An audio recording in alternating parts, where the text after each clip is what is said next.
তত্ত্বাবধায়ক সরকার ব্যবস্থা কোন প্রক্রিয়ায় ফিরবে এ বিষয়ে আপিলের রায় আগামী ২০ নভেম্বর ধার্য করা হয়েছে।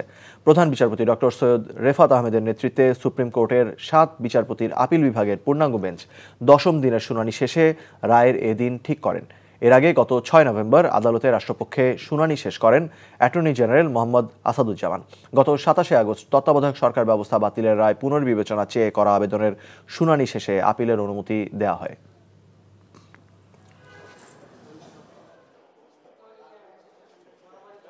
খায়রুল হক তিনি ওই জাজমেন্টের মধ্যে উল্লেখ করেছেন যেখানে আইনজীবীরা দুই ভাগে বিভক্ত, দেশের মানুষ দুই ভাগে বিভক্ত।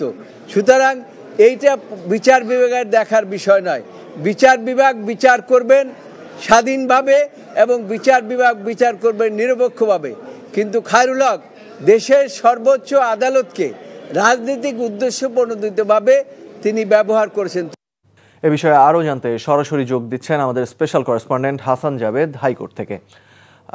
জাবেদ, তত্ত্বাবধায়ক ব্যবস্থা পুনঃপ্রতিষ্ঠা করার ব্যাপারে শুনানিতে আইনজীবীদের যুক্তিগুলো কি ছিল?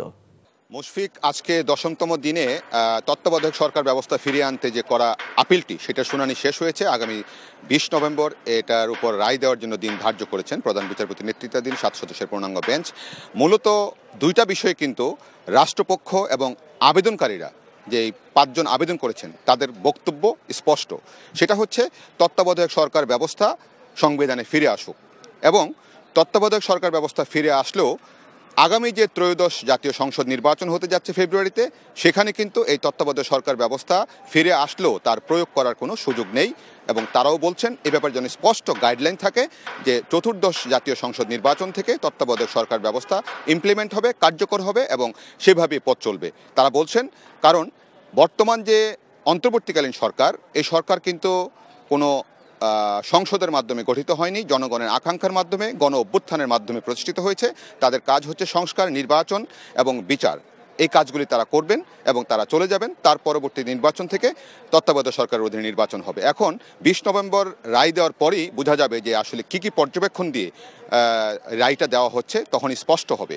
এবং তারা বলছেন, এর আগেও এই অ্যাটর্নি জেনারেল বলেছেন যে সংবিধান কোনো বাইবেল বা কোরআন নয় যে একে সংশোধন করা যাবে না।